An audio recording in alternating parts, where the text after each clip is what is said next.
Bueno, antes que nada, yo les agradezco, hermanos, de que me hayan dado la oportunidad nuevamente de estar con ustedes. Es siempre un gusto, bueno, platicar por lo menos una hora y media a veces que me paso del tiempo, pero bueno, vamos a estudiar el día de hoy.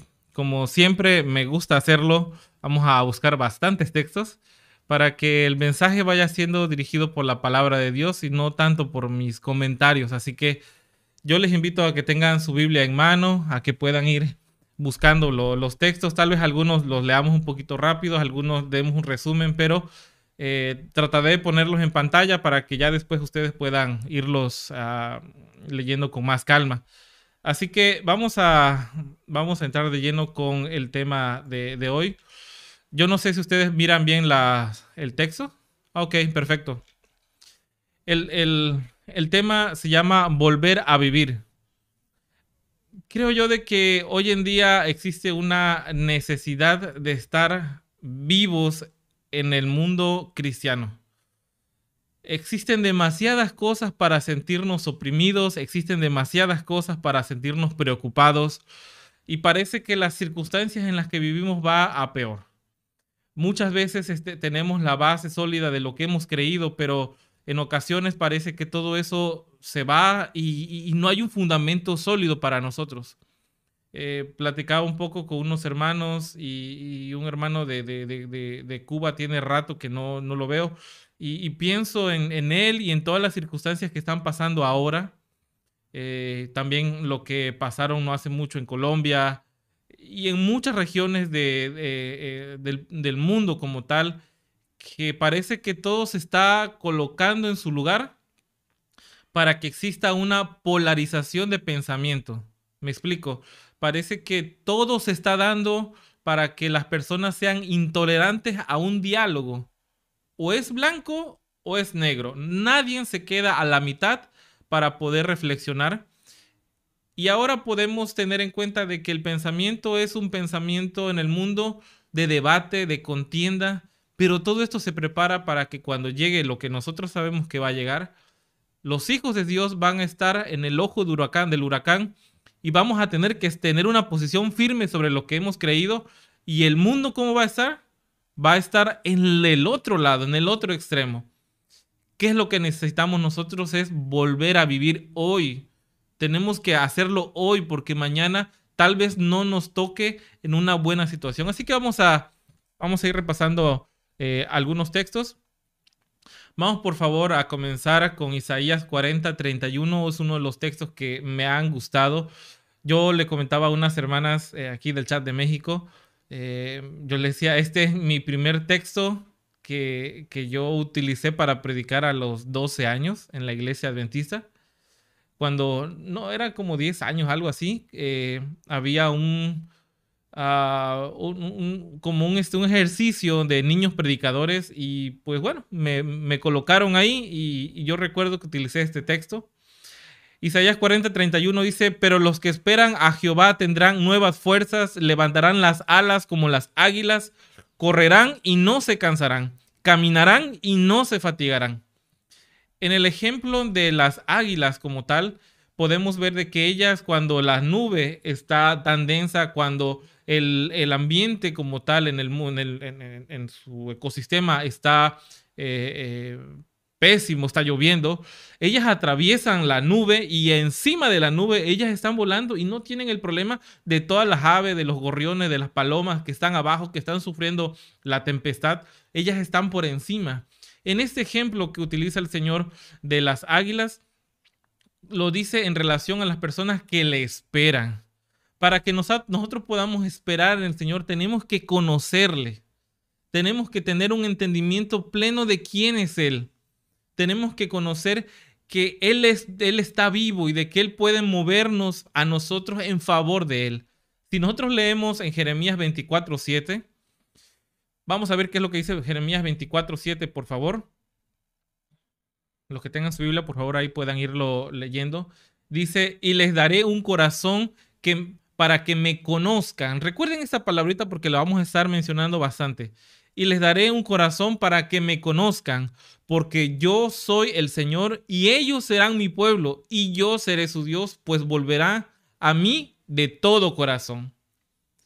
¿Qué debe de existir antes de poder relacionarnos con el Señor para que Él nos nombre como su pueblo? Tenemos, ¿qué cosa? Que conocerle. Esa palabra, no soy muy dado a hacer el ejercicio de ir al hebreo y sacar, pero bueno, es de utilidad cuando hacemos este tipo de estudios. Yo me di a la tarea de buscar la palabra en hebreo de conocer o conozcan, y aparecen otros textos que es, por ejemplo, en Génesis 4.1.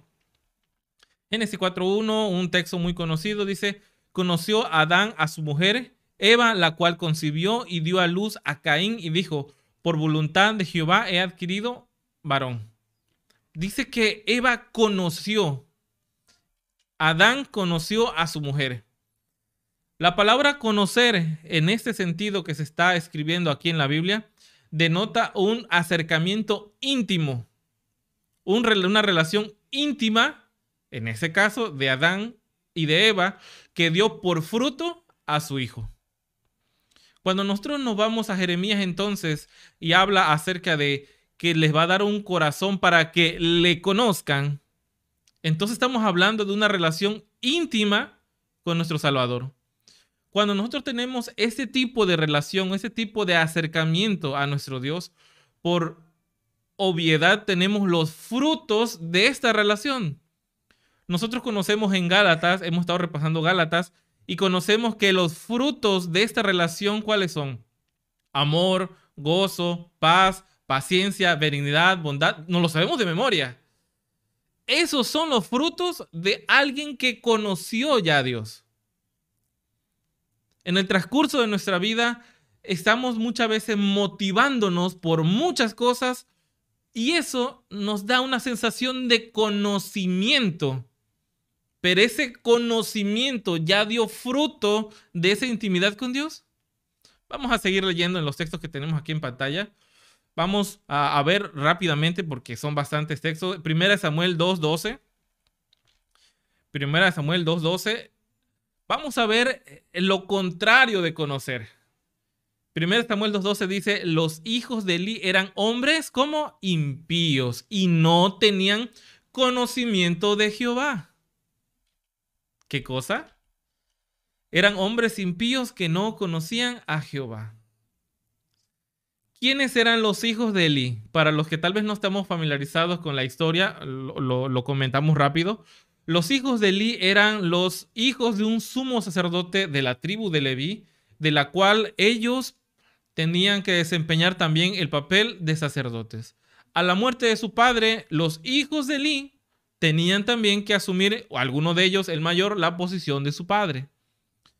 En aquel momento era muy importante que los hijos de Leví fueran hombres dedicados a la palabra, fueran hombres que realmente estuvieran conscientes de la labor que hacían en el santuario. Hoy nosotros entendemos de que la labor de los levitas es trasladada a todos aquellos que anunciamos la palabra del Señor. Todos aquellos que han tomado el cargo o el Señor les ha dado el llamado de ser ministros de la palabra, bueno, ellos en particular son llamados no solamente a ser los levitas, sino también a vivir del evangelio. ¿Por qué razón? Porque la palabra lo dice, no hay más. Entonces, esos hombres que eran levitas o hoy en día eran ministros de la palabra, dice el Señor, no conocían a Jehová, porque eran hombres impíos. Si hacemos este ejercicio, entonces, el conocer a Jehová no radica en la cantidad de versículos o en la cantidad de profecías o en la cantidad de posibles explicaciones de texto difícil, sino radica en la relación que tenemos con nuestro Dios. Hoy por hoy el mundo está tal vez lleno de información. Hoy por hoy el mundo está lleno de muchas circunstancias de la cual podamos vanagloriarnos. ¿Sabes qué? Yo sé esto. Como una persona me decía, yo sé hebreo, yo sé griego. No, Arturo, ¿de qué me vas a venir a hablar? O sea, sí, igual yo no tengo forma de cómo comprobarlo, pero el Señor ha dado la oportunidad de conservar su palabra hasta el español y de acá yo entiendo la palabra y lo puedo explicar. Entonces, hasta acá entendemos, hermanos, de que el conocimiento es algo fundamental para que el Señor nos diga o nos considere como pueblo. Pero también existe el peligro de que tengamos conocimiento solamente de las Escrituras y la intimidad con nuestro Padre no la hayamos desarrollado, por lo tanto, los frutos no los tengamos a la mano. Así que, partiendo de esta idea, entonces vamos a seguir hablando acerca de cómo está entonces el mundo cristiano. Porque acá es donde vivimos, acá es donde nos desarrollamos, acá es donde tenemos nuestro círculo de influencia y hablábamos un poco en la semana pasada con los hermanos que nos reunimos el sábado por la tarde y hablamos acerca de que si Chile, si Argentina, si América Latina fuera conquistado por una España que no hubiera logrado sacar de su territorio a los musulmanes o a los moros como eran conocidos, hoy estaríamos tal vez haciendo estas reuniones los viernes, no los sábados. Tal vez hoy América Latina estaría levantándose los viernes, arrodillándose en dirección a la Meca y haciendo las oraciones pertinentes. Tal vez estuviéramos considerando el Ramadán en lugar de tener en cuenta la cena del Señor. ¿Por qué somos cristianos nosotros? ¿Por qué estamos acá? ¿Por la influencia que hemos tenido cultural? ¿O porque realmente estamos entendiendo la palabra del Señor? Vamos a buscar, por favor, los textos que están en pantalla en Jeremías 5. Vamos a Jeremías 5, del 3 al 5, y después igual el mismo capítulo, pero el 21 al 25. Jeremías 5, del 3 al 5 dice: Oh Jehová, ¿no miran tus ojos a la verdad? Los azotes no les dolió. Los consumiste y no quisieron recibir corrección. Endurecieron su rostro más que la piedra, no quisieron convertirse. Pero yo dije, ciertamente estos son pobres, han enloquecido, pues no conocen nuevamente la palabrita, pues no conocen el camino de Jehová, el juicio de Dios. Iré a los grandes y les hablaré, porque ellos conocen el camino de Jehová, el juicio de su Dios. Pero ellos también quebrantaron el yugo y rompieron las coyuntas. ¿A quién se está refiriendo Jeremías aquí? Recordémonos que Jeremías fue un profeta levantado en un momento de la historia de Israel, la cual estaba pasando una de las peores apostasías y ya tenía encima el cumplimiento de Isaías de que ellos iban a ir prisioneros a Babilonia por sus pecados. Jeremías entonces está hablando de un pueblo que se dice ser hijos de Dios, pero que encima de todo eso no obedecen al Señor. Si nosotros saltamos entonces al versículo 21, vamos a seguir leyendo y dice: Oíd ahora esto, pueblo necio y sin corazón, que tiene ojos y no ve, que tiene oídos y no oye. A mí no me temeréis, dice Jehová. ¿Nos amedrentaréis ante mí? Que puse arena por camino del mar, por ordenanzas eternas, la cual no quebrantará. Se levantarán tempestad, mas no prevalecerán. Bramarán sus ondas, mas no la pasarán. No obstante, este pueblo tiene corazón falso y rebelde. Se apartaron y se fueron, y no dijeron en su corazón: temamos ahora a Jehová, Dios nuestro, que da la lluvia temprana y tardía, y nos guarda de los caminos establecidos de la siega. Vuestras iniquidades han estorbado esas cosas, y vuestros pecados apartaron de vosotros el bien. A mí me da tristeza que muchos de nuestros hermanos hoy por hoy existe diabetes, existe hipertensión, existe colesterol, existen muchísimas cosas. Pero sí, nos estamos cuidando del COVID. Somos incongruentes. Somos incongruentes porque si con esta misma pasión que tal vez defendemos hoy por hoy la postura de, oye hermano, hay que seguir las normativas del COVID, todas las normativas que nos piden, con esa misma pasión tal vez estuviéramos defendiendo la temperancia, el régimen pro salud, estaríamos hablando de un pueblo distinto. La dureza del corazón ha hecho que el mundo cristiano esté tan lleno de las enfermedades que tiene el mundo pagano. El pueblo cristiano ha endurecido tanto el corazón que tiene los mismos problemas de divorcio, de adulterio, de mentiras, de deudas, que el mundo que no conoce a Dios. Estamos viviendo en un contexto de la vida en donde parece que todo el mundo va sin ningún tipo de freno. Y yo aquí me di a la tarea de poner algo en pantalla. Hay más de eso. El mundo cristiano está tan lejos de lo que se le ha indicado y parece que va por otro rumbo. En la moda que existe ahora, existen mujeres que son ministros. Existen corrientes que dicen, ¿sabes qué? Ya no tengo que dar más diezmo. Se usan ilustraciones, imágenes de Dios en nuestra publicidad, en nuestras literaturas. Se usa el arbolito de Navidad. Hay un diálogo ecuménico. Se usan tatuajes, símbolos en la ropa. Todo esto solamente es una pequeña lista de lo que puede ser un mundo cristiano deteriorado. Y mucha gente dice, es que estamos libres nosotros de la ley de Moisés. O sea, eso ya quedó atrás. Eso ya no, yo no estoy sujeto a esa parte. Si bien hay muchas religiones que hoy por hoy en la sinceridad del corazón tal vez llevan alguna de esas, no se dan cuenta de que muchas de estas cosas están establecidas en este Antiguo Testamento que se desprecia. Por ahí me encontré a alguien que hablaba en favor de una religión y me decía, Arturo, es que yo no puedo recibir transfusión de sangre. Tal vez ahí ustedes ya identificaron la religión en particular.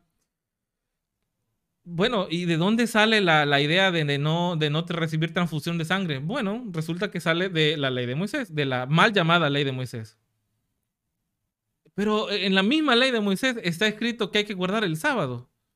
Entonces, estamos hablando de un mundo cristiano incongruente que tal vez hemos hecho del conocimiento simple información y que por la misma razón de no respetar toda la palabra del Señor, estamos cayendo en muchos huecos espirituales de los cuales nos vamos a arrepentir.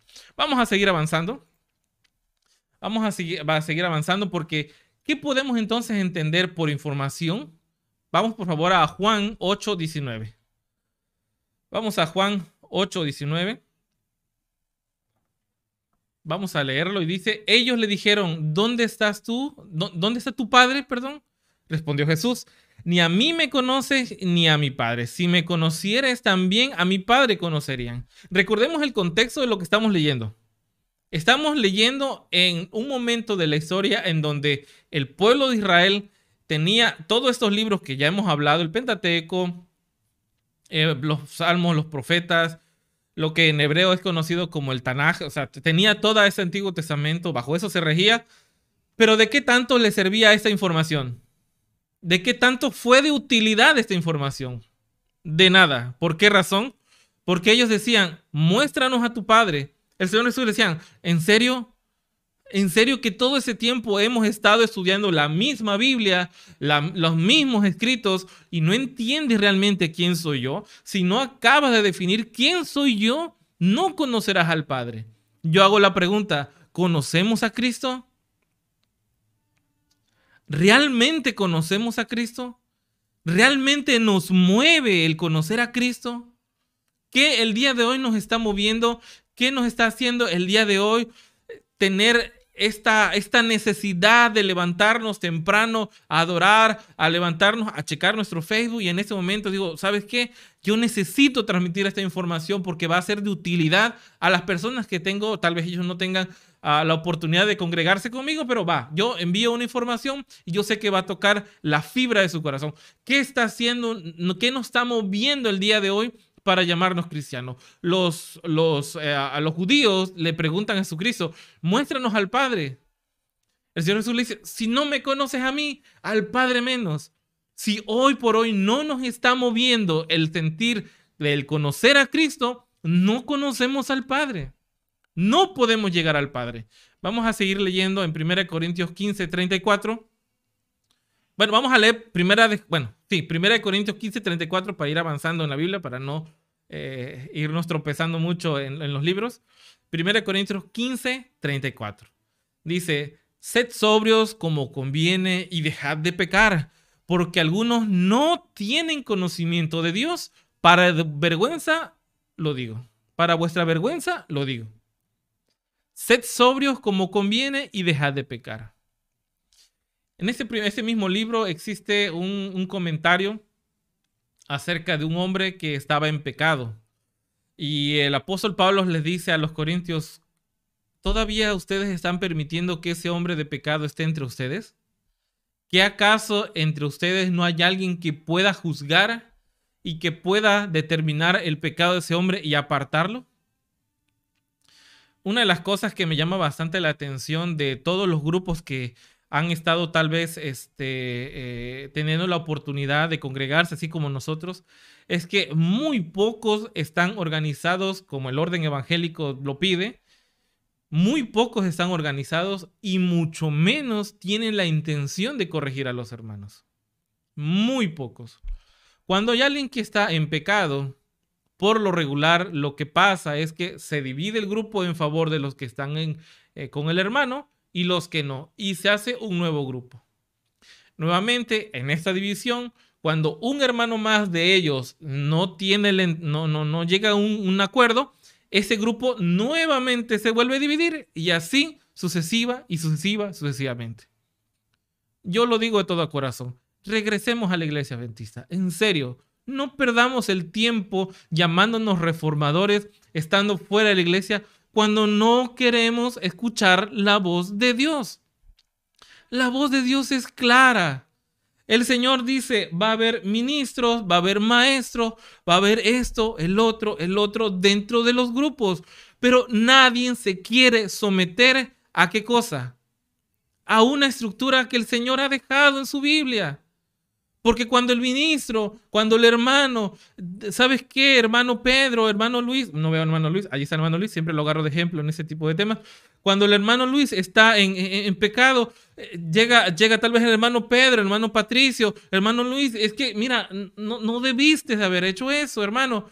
Y el hermano Luis dice, no, es que, bueno, luego va la hermana Edith con el hermano Pedro, el hermano Patricio y la hermana Rosa, mira, hermano Luis, están haciendo Mateo 18, pero no. Entonces llega un momento donde el hermano Luis, ¿sabes qué, señores? Yo me voy de aquí. Yo creo que la palabra del Señor hasta acá ha llegado con ustedes. No existe esta madurez. No existe la madurez en esos grupos. No es una cuestión de tener rebeldía. Yo me encuentro con tristeza muchos grupos que han tomado la decisión de salirse de las organizaciones religiosas, de la que sea, porque no se administran bien los diezmos. Porque el pastor se compró un carro con el diezmo. ¿En serio? ¿Ese es el motivo por el cual nos hemos salido de las iglesias? ¿En serio? ¿Por qué somos cristianos? ¿Qué nos mueve a nosotros para estar donde estamos? ¿Nos salimos porque alguien nos reprimió en la iglesia por predicar de la Trinidad? ¿En serio? ¿Es eso? ¿Cuántas reformas en tu vida has hecho? ¿Sigues siendo una persona que falta tu palabra, que cuando dices que vas, no vas? Que cuando dices que llegas a una hora, no llegas? Eso también se ve de un cristiano. Eso también se ve como ejemplo de alguien que sigue a Cristo. Por eso, la pregunta que hice al inicio, ¿qué nos mueve a ser cristianos? Vamos a seguir avanzando en 1 de Juan 5:20. 1 de Juan 5:20 dice, pero sabemos que el Hijo de Dios ha venido y nos ha dado entendimiento para conocer al que es verdadero, y estamos en el verdadero, en su Hijo Jesucristo. Este es el verdadero Dios y la vida eterna. Entonces, ¿cuál es el entendimiento que se nos dio? Que debemos de conocer ¿a quién? Al Hijo. Ese es lo que debemos de tener en cuenta. Eso es lo que debemos de manifestar siempre. Acá yo hago un comentario, no lo digo en particular por nadie. Ustedes saben que un servidor con el hermano Leandro, digo ahorita por cuestiones de tiempo, ya no lo hemos hecho, pero tenemos un programa especial que se llama Códigos Secretos, en donde hablamos de temas relacionados con lo que está surgiendo ahorita, pero canalizado a la parte de la Biblia, porque de una u otra manera tenemos que predicar. Pero yo veo que muchas veces muchos hermanos nos encasillamos tanto con el auge de las noticias, que eso es lo que nos motiva. Hace unos años yo recuerdo que mucha gente andaba espantada porque la marca de la bestia estaba siendo impresa aún entre los productos de consumo diario. Y uno decía, ¿cómo? ¿La marca de la bestia? Sí, tú te estás comiendo un producto de la marca de la bestia. Ajá, ¿y cuál es esa marca? Es el código de barra. Ah, caray, sí, el código de barra es la marca de la bestia. Otras personas me decían, ¿sabes qué, Arturo? Es que hay una supercomputadora que es llamada la bestia. Y bueno, desde ahí nos están controlando. Esas teorías o esa información, no digo que fuera falsa, pero eso era lo que movía a las personas a mantenerse en santidad. Hoy por hoy, ¿qué es lo que nos mueve a santidad? Hoy por hoy tenemos un montón de información acerca de la vacuna, acerca de los reptilianos, acerca de las élites, acerca de muchísimas cosas. Yo no estoy diciendo que salgamos ahorita disparados o ponernos la vacuna. Es obvio que es un tema de control, es obvio que hay algo detrás. Bueno, vamos a hablar de la inyección porque si no este video lo van a bajar. Cuando se habla de la inyección, cuando se habla de prevenir enfermedades, parece que eso es el motivo de muchísimas personas para salir corriendo y tener una santidad más cercana a Cristo. ¿Realmente ese es el motivo suficiente para acercarnos a Cristo? Las noticias. Eso es el claro ejemplo de que cuando tiembla las iglesias se llenan. Después de 15 días que ya no hay réplica, lo digo también por nosotros en México, hay mucho sismo. En Chile, digo, no se diga también, pasa este mismo fenómeno. Pero vamos a ver en la Biblia qué es lo que nos debe de llevar a preocuparnos por la santidad. Vamos a ver Hebreos 12:14. Hebreos 12:14. Dice, seguid la paz con todos y la santidad sin la cual nadie puede ver ¿a quién? Al Señor. ¿Qué cosa? ¿Así tan fácil? No hay algo más. Vamos a leerlo bien. Dice, seguid la paz con todos y la santidad sin la cual nadie, ¿qué cosa? Verá al Señor. Vamos a ver otro texto un poquito más completo. Vamos a Salmos 34:14. Salmos 34:14. Vamos a ver qué es lo que dice aquí. Dice, apártate del mal y haz el bien y busque la paz y síguela. ¿Cómo? Vamos a leer otra vez. Apártate del mal, haz el bien y busca la paz y síguela. Muchas veces nosotros complicamos bastante la vida cristiana. Muchas veces nosotros estamos haciendo un montón de cosas de las cuales Dios no nos está pidiendo que hagamos. En la vida práctica es donde se nos están fugando muchísimas cosas que nos hacen estar separados de Cristo y por lo tanto no tener esta intimidad. Una de las cosas básicas que nosotros podemos ir viendo, no lo voy a decir, pero lo vamos a leer en la Biblia. Vámonos, está en Miqueas 6:8. Texto súper conocido, pero vamos a leerlo para que nos dé el contexto de Salmos y Hebreos. Miqueas 6:8. ¿Qué es lo que dice Miqueas 6:8? Lo podemos decir hasta de memoria. Él te ha declarado, oh hombre, lo que es bueno y qué es lo que demanda el Señor de ti, sino solamente practicar la justicia, amar la misericordia y andar humildemente ante tu Dios. Practicar la justicia. Hemos tenido varios temas, yo sé que ustedes también han tenido ese tema, lo han estado desarrollando. ¿Qué es la justicia? La justicia de Cristo, la justificación de Cristo. ¿Es hacer algo? No es hacer nada. Es aceptar de que Cristo, hoy por hoy, podemos salir de este tema justificados, santificados. Eso es la justicia. No hay otra cosa más que hacer, sino que prepararnos a entender de que por la fe el Señor nos puede dar la salvación. Pero fíjense qué es lo que sigue diciendo después de la justicia. Dice, practicar justicia, amar la misericordia. A ver, si el Señor nos ha dado su justicia, si el Señor nos ha amado tanto y nos perdona sin hacer nada, ¿qué es lo que tenemos ahora nosotros que hacer por los demás? Amar, ¿qué cosa? La misericordia. Y la misericordia solamente se puede impartir con ¿quiénes? Con nosotros, entre nosotros. En Proverbio, no recuerdo la cita, dice que el hierro se afila con el hierro y el hombre se afila en el trato con el hombre. Luego resulta un poco curioso de que existen grupos afines, porque el hermanito es un poco problemático, yo ya no me junto con él, ya no más me junto con él. Entonces digo, ¿cómo sabes de que tu experiencia como cristiano está siendo pulida si cuando tienes la oportunidad de probarte, te apartas y te haces a un lado? Entonces, en Miqueas sigue diciendo, y andar humildemente con tu Dios. ¿Qué es andar humildemente con tu Dios? Bueno, si el día de hoy viniera alguien y estuviera con la disponibilidad de rescatar a cualquiera de nosotros que estuviera preso por alguna injusticia, este hombre es capaz de decir, ¿sabes qué? Hoy por hoy tú sales libre de esa cárcel, pero yo no tengo dinero. Yo te he preguntado que tienes dinero. No, yo te voy a sacar. Yo te voy a rescatar. De ahora tú ya no eres más un delincuente. Esta persona sea sincera y dice, mira, realmente sí lo cometí, sí pequé, sí hice esto. Este abogado, Cristo Jesús, te dice, no, tú sales hoy. Yo quiero sacarte, pero creen que yo puedo hacerlo.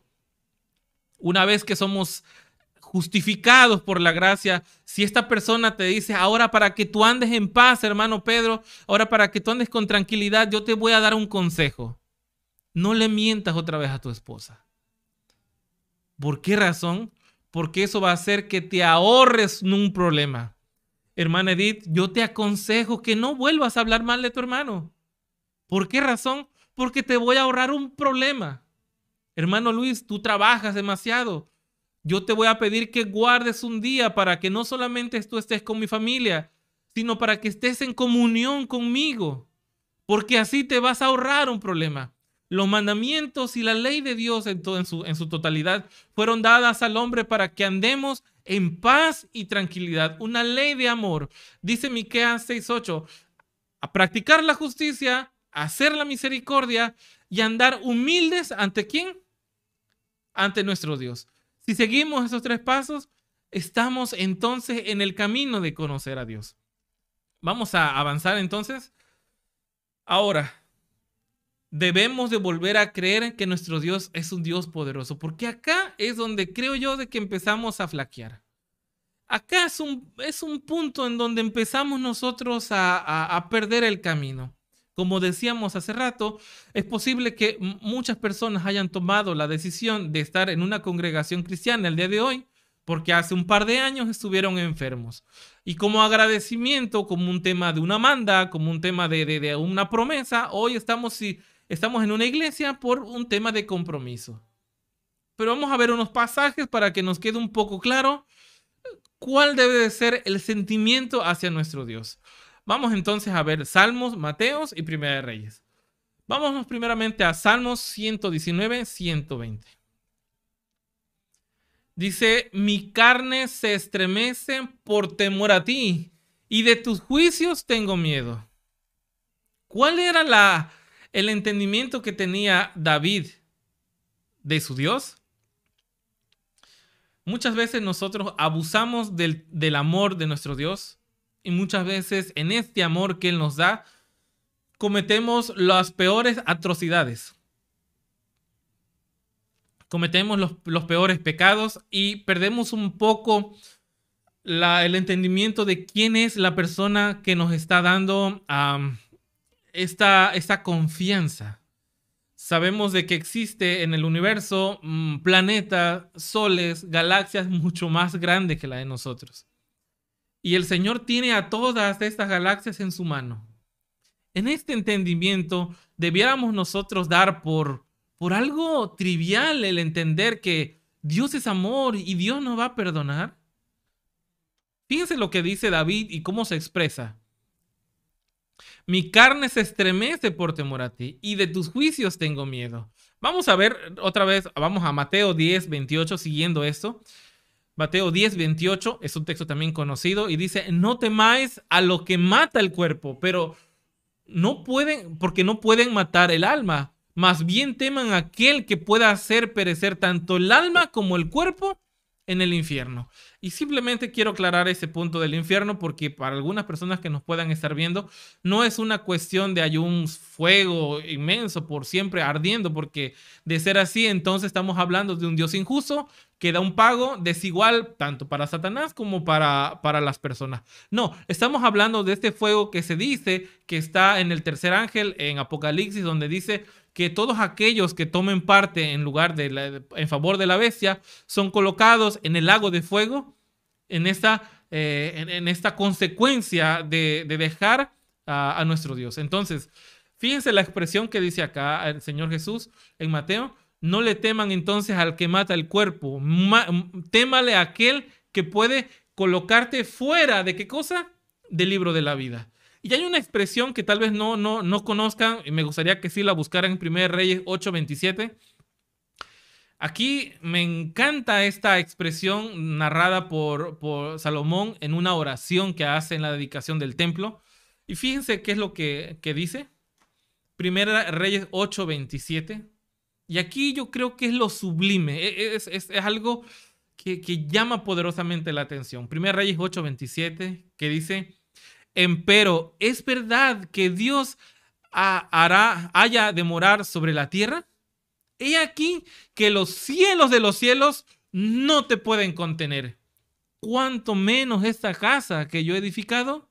Pero fíjense la expresión que hace el sabio Salomón. He aquí, los cielos de los cielos no te pueden contener. ¿Esto realmente lo creemos? ¿Esto realmente lo sentimos?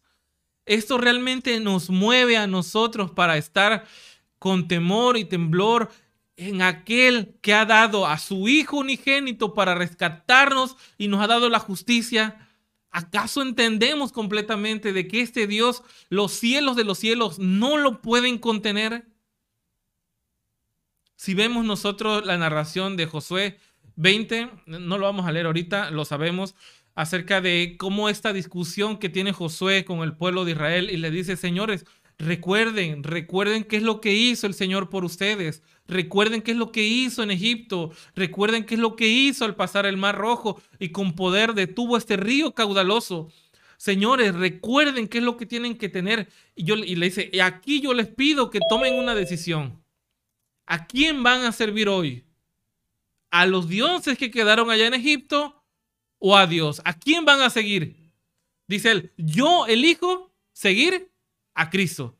Yo lo elijo seguir a Él. Yo elijo seguir a Dios. ¿Por qué razón? Por las pruebas que Josué había visto en su vida. ¿Cuáles son las pruebas que hoy hemos visto?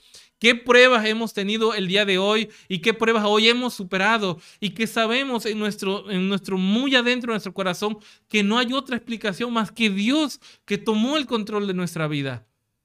Cuando vuelvas a estar en el pecado, cuando vuelvas a tomar esa decisión de pecar, recuerda que hay alguien que te amó, que hay alguien que te valoró, que te ayudó en la anterior ocasión, pero que es un Dios fuerte y poderoso.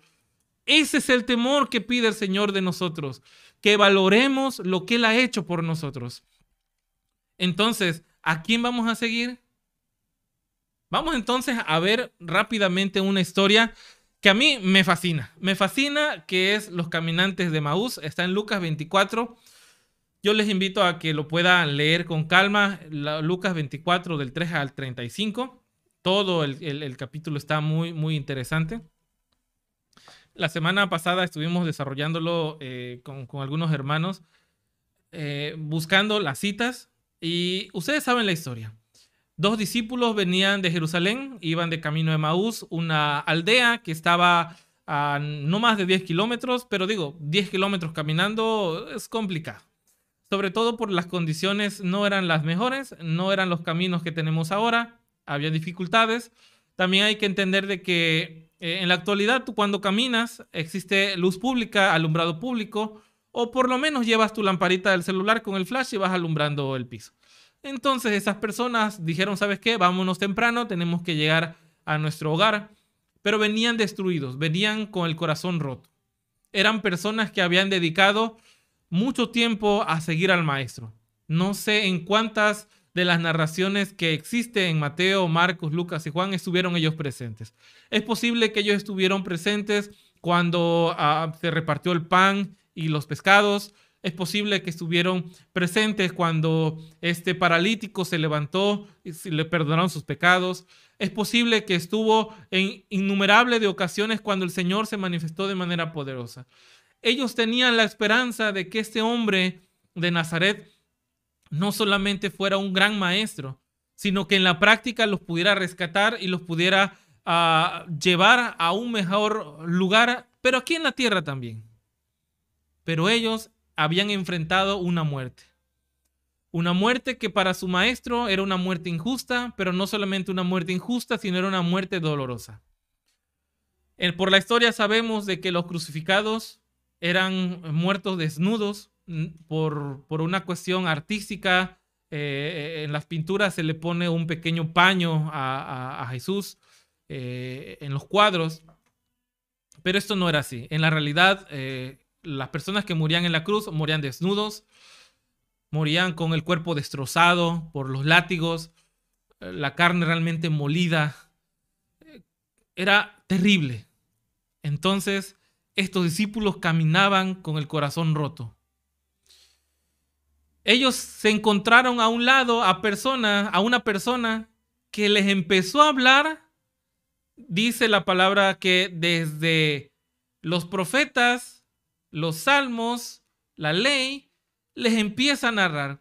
Yo les invito a que hagan un estudio personal, a que hagan ese ejercicio, a que puedan ir viendo todas las profecías o todos los relatos del Antiguo Testamento que vayan dando pie y lugar al Salvador. Váyanlo viendo y es realmente impresionante. Yo tengo por ahí una listita bastante amplia de las veces que se menciona la relación de Cristo y su ministerio. En particular, yo no había entendido una, yo se las quiero comentar aquí nada más. Cuando en Deuteronomio, en Levítico se habla acerca de ciudades de refugio. Se habla de que las personas que mataban o cometían el pecado de asesinar a alguien por accidente, ellos podían ir a una ciudad de refugio y iban a estar ellos ahí tanto tiempo como el sacerdote o sumo sacerdote estuviera vivo. Pero ¿cuándo iban a ser libres y se les iba a quitar su culpa? ¿Saben algunos de ustedes cuándo iba a ser eso? ¿Cuándo iban a salir ellos de esa cárcel, por así decirlo? Bueno, ellos iban a salir de esta cárcel, de esta ciudad de refugio, cuando el sumo sacerdote muriera. ¿Encuentran la relación con Cristo ahí? Cuando el Señor murió, ¿qué hizo por nosotros? ¿Nos libró de qué cosa? De nuestros pecados. Fascinante, ¿verdad? Así como esta narración, existen muchísimas que hablan paso a paso de lo que iba a pasar. Y hay un salmo donde dice, el salmista David, dice, mi cuerpo no va a haber corrupción y tú me resucitarás. O sea, esa expresión hermosa habla de lo que vendría. Pero ¿cómo estaban estos discípulos? Cegados. Estaban cegados. Vamos a ver la cita del 32 al 33 de Lucas 24. Dice, y se decían el uno al otro, ¿no ardía nuestro corazón mientras nos hablaba en el camino y cuando nos abría las escrituras? Y levantándose en la misma hora, volvieron a Jerusalén y hallaron a los 11 reunidos y a los que estaban con ellos. Yo no sé si el Señor les habló de este pasaje que yo acabo de narrar, pero muy seguramente sí, y muchísimos textos más. Fíjense lo que pasa en estos hombres. Dice, ¿acaso no ardía nuestro corazón cuando Él nos hablaba? Entonces estos discípulos dijeron, bueno, a ver, Pedro, Luis, pongamos una alarma para que mañana a las 6 de la mañana vayamos temprano a hablar con nuestros discípulos, con nuestros hermanos. ¿Dijeron eso? No. ¿Qué fue lo que hicieron ellos? En el mismo instante, ¿qué cosa? Regresaron ese camino que previamente le habían dicho al Salvador, entra, es muy tarde, es muy peligroso, entra, te pedimos por favor que te quedes con nosotros. A ellos ya no les importó el peligro, ya no les importó la oscuridad, ya no les importó nada. Ellos agarraron y regresaron en ese mismo momento. Vuelvo a hacer la pregunta, ¿qué nos mantiene vivos a nosotros? ¿Qué es lo que nos mantiene con ese ardor en nuestro corazón? ¿O ya no hay nada que haga que nuestro corazón arda? ¿O nos estamos inventando cosas para que nuestro corazón arda? Ayer nos inventamos de que una iglesia en particular administra mal los diezmos, entonces mi corazón ardió de celo y eso es lo que predico. De repente me encontré en internet a alguien que me explicó de cómo se debe de entender la deidad y ahora eso arde en mi corazón y vuelvo a la carga. Pasa un tiempo, ya no hay como que noticias sensacionales, llega la pandemia y ahora es la pandemia lo que hace que nuestro corazón arda y estamos en Facebook. Hermanos, yo no estoy diciendo que decir las cosas que se vienen es malo. Yo solamente estoy diciendo qué es lo que hace arder nuestro corazón. Isaías 58 es muy claro. Dice que hay que tocar trompeta en Sión. Tenemos que declarar al pueblo de Israel su pecado. Pero vuelvo a decir, ¿qué es lo que hoy nos hace movernos? ¿Qué es lo que hoy hace que nos mantengamos vivos? Esos hombres no eran personas ajenas al ministerio, eran personas que habían dado su vida a estar con él por 3 años y medio, eran personas que habían estado tal vez comprometidos con el mensaje, habían caminado con él, pero aún así no habían podido ver que el Cristo tenía que morir. No lo miraban, no lo alcanzaban a analizar. ¿No será acaso que hoy podemos estar en la misma situación de ser hombres y mujeres que con pasión hemos agarrado verdades que han transformado nuestra vida, pero todavía no alcanzamos a mirar que realmente lo que debe de hacer que arda nuestro corazón no es la información, sino es una experiencia personal con Cristo? Vamos a ver entonces, ya para ir terminando, vamos a ver qué es lo que nos dice Dios en Ezequiel 37, 1 al 8. A mí me gusta poner bastante, mientras ustedes buscan Ezequiel 37, 1 al 8, pongo el contexto de esta historia. Creo que ya lo había mencionado aquí con ustedes, pero en la antigüedad, las naciones, imagínense el mapa, imagínense el mapa que a veces vienen en las Biblias en la parte de atrás, donde se dice dónde estaba Asiria, dónde estaba Israel, dónde estaba Egipto, dónde estaba el imperio de Babilonia, o sea, el mapa político de aquel entonces. Imagínense que a la puerta de Israel, en el pensamiento de los hombres en aquel entonces, en la frontera de Israel estaba un Jehová así, enorme, parado, defendiendo al territorio.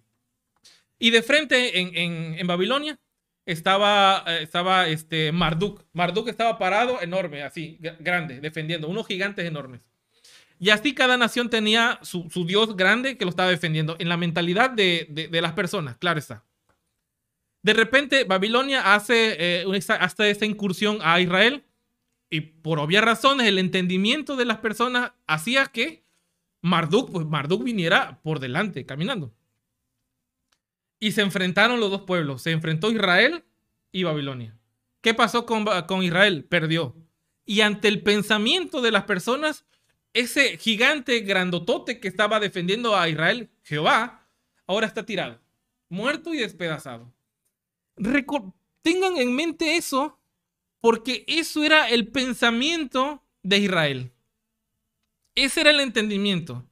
Era un pueblo que estaba cautivo, era un pueblo que estaba sin esperanzas, era un pueblo que tenía una humillación nacional. ¿Qué pasaría si de repente dijeran, bueno, dice Argentina, bueno, ¿saben qué?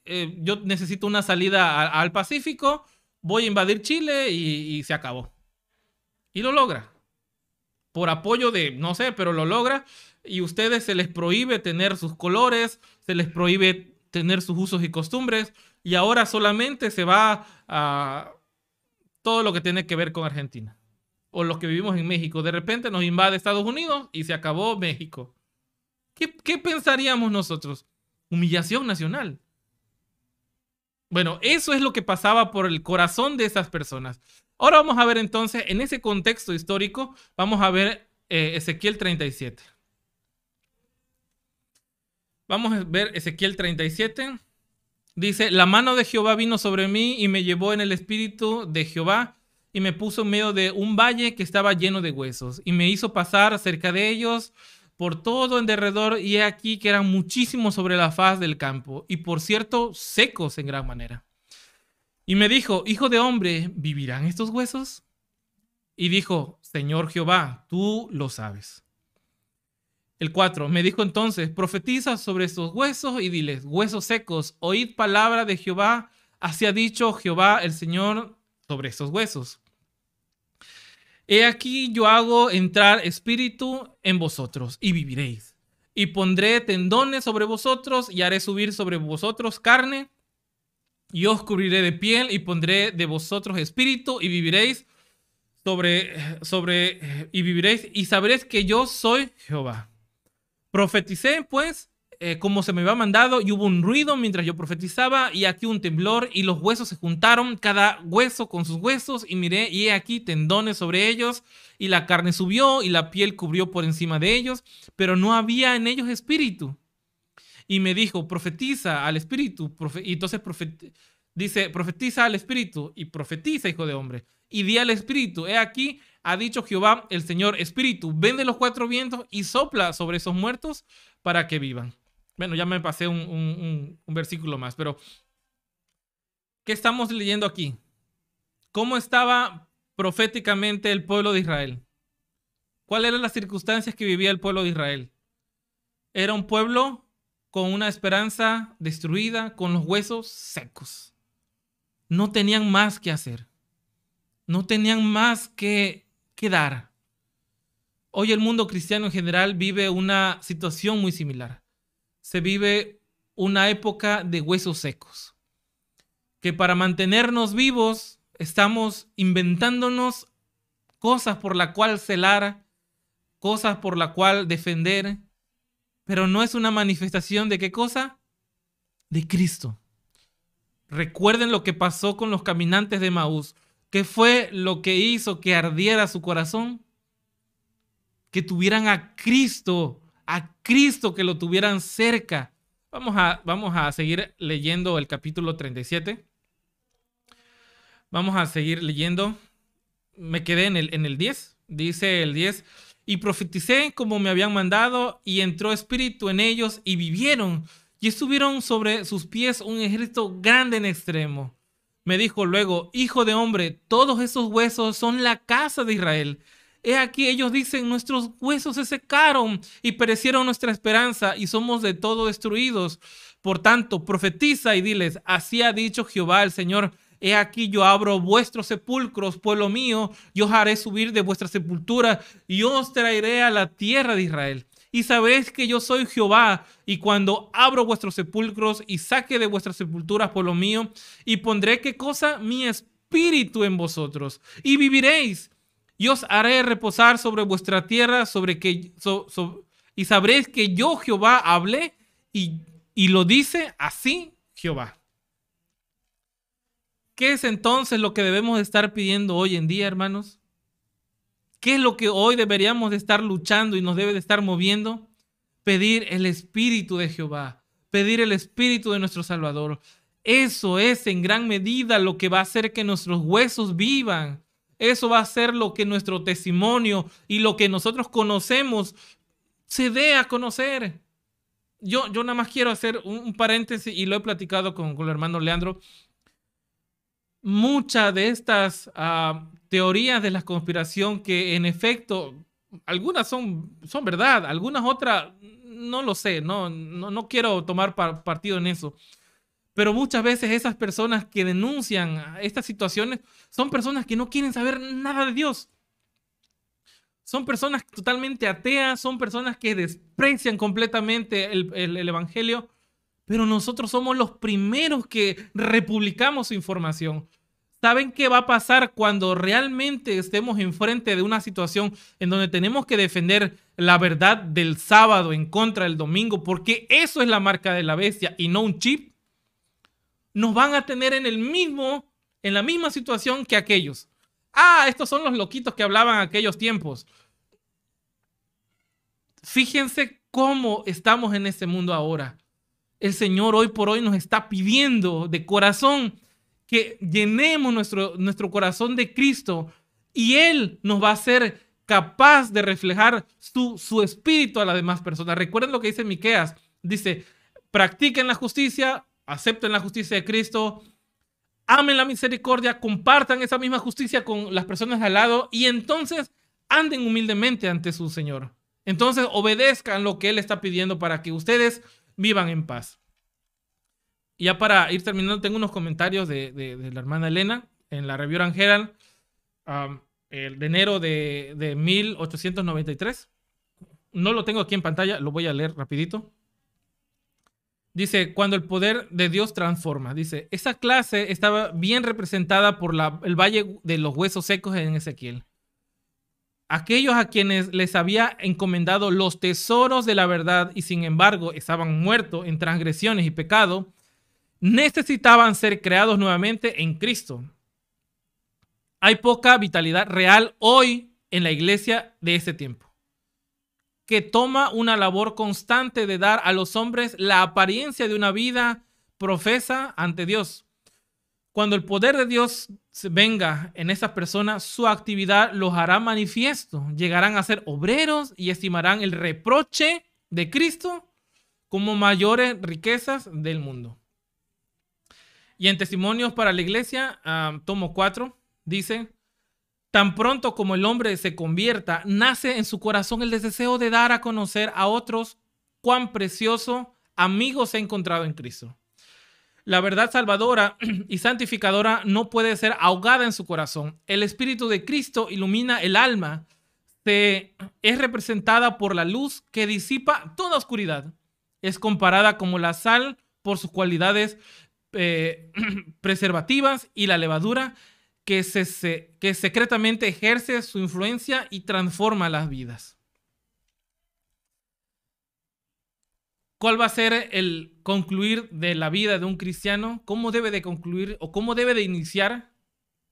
Pidiendo qué cosa, buscando la santidad y por consecuencia el Espíritu de Jehová.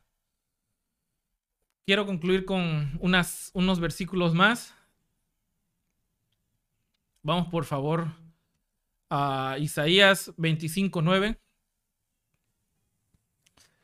Dice, he aquí, en aquel día se dirá, he aquí está nuestro Dios, a quien hemos esperado para que Él nos salve. Este es nuestro Señor, a quien hemos esperado. Nos regocijaremos y nos alegraremos en su salvación. ¿Cuántos de nosotros creemos de que esto es verdad? Que esto debe de ser nuestro anhelo día a día. Debemos de volver a vivir. Así como estos discípulos que habían entendido completamente todo, pero se les había escapado, ¿qué cosa? El entendimiento correcto de la promesa de Cristo. Cuando ellos, fíjense lo que pasó con los caminantes de Emaús, cuando ellos permitieron que el Señor hablara a su corazón, número 1, cuando ellos permitieron que Él pasara a su casa, porque dicho sea de paso, el Señor no obliga a nadie a dejarle entrar, sino que Él entra donde le permitimos entrar. Cuando esos caminantes le permitieron entrar a su casa, cuando esos hombres le dijeron, Señor, tú abre el pan, tú parte el pan, cuando ellos le permitieron que tomara el control en su casa, entonces ellos entendieron quién les estaba hablando. Si eso lo traemos a nosotros y entendemos quién es el que nos habla hoy, si le permitimos hoy entrar a nuestra vida, si le permitimos que Él controle nuestra vida, seguramente Él nos va a dar la oportunidad de que le conozcamos quién es. Recuerden la palabra que estábamos buscando al inicio de ese tema, conocer. ¿Quién es el que nos ha salvado? Vamos a repasar rápidamente los otros dos versículos. 2 Corintios 4, 16 al 18. Dice, por tanto, no desmayamos antes, aunque esté nuestro hombre exterior se va desgastando, el interior, no obstante, se renueva cada día. Por eso, esta leve tribulación momentánea produce en nosotros cada vez más excelente y eterno peso de gloria. No mirando vosotros las cosas que se ven, sino que las cosas que no se ven. Pues las cosas que se ven son temporales, pero las que no se ven son eternas. Y para concluir, vamos a concluir con el texto que iniciamos. Isaías 40, 31. Pero los que esperan en Jehová tendrán nuevas fuerzas. Levantarán las alas como las águilas, correrán. ¿Y qué cosa? No se cansarán. Caminarán y no se fatigarán. que este sea nuestro deseo, hermanos, que este sea nuestro compromiso, que busquemos, por favor, primeramente, buscar a Cristo, que Él haga arder nuestro corazón y en serio, lo demás va a ser sumamente fácil, porque va a ser una luz que transmite a todos los demás. Así que, hermanos, hasta acá el tema de hoy. Yo les agradezco que hayan dado el tiempo y la oportunidad. Y como siempre, yo digo que me voy a demorar poquito, pero siempre me paso unos par de minutos. Así que Dios nos bendiga a todos y que el Señor esté con nosotros.